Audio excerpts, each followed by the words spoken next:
人个做戏吼，用迄个油桶，扛个油桶，来一寡戏皮帮安尼，出来。迄边是伫倒一个所在？都这个空地啊。这个空地。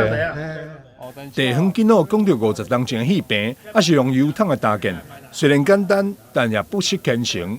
不过随着时代变迁，文殊殿将生命的接受表演活动，伫多年前停办，互袂少长辈以及信众感觉到可惜甲遗憾。为恢复传统，庙方决意伫今年重新办理为期1天的庆典系列活动。较早的传统就是讲，对迄个孙妇娘娘甲五福大帝吼，这大概10几天的生日吼，拢是做大戏啊。结果阵啊吼，人一段时间拢断去，人无咧做安尼。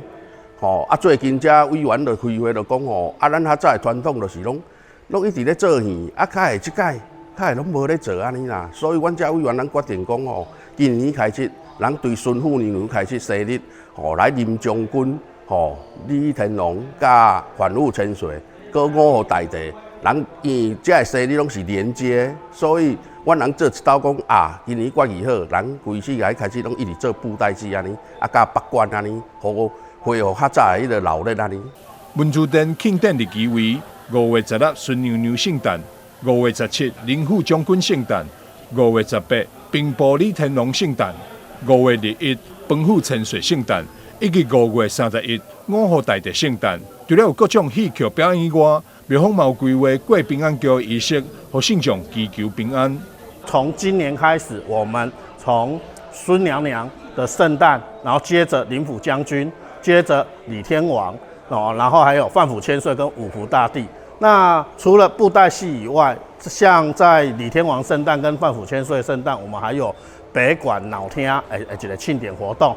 然后我们在五福大帝，我们有一个端午过线平安桥的这个活动。其实这些科仪都是一些很传统，应该是说我们不容把它忽视掉的一些传统科仪活动。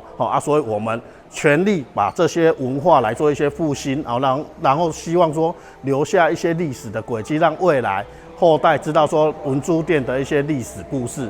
文殊殿自清代立庙以来，深受信众推崇。200多年来，声名圣诞庆典不仅凝聚社区团结，也保存了台湾宝贵民间信仰甲习俗。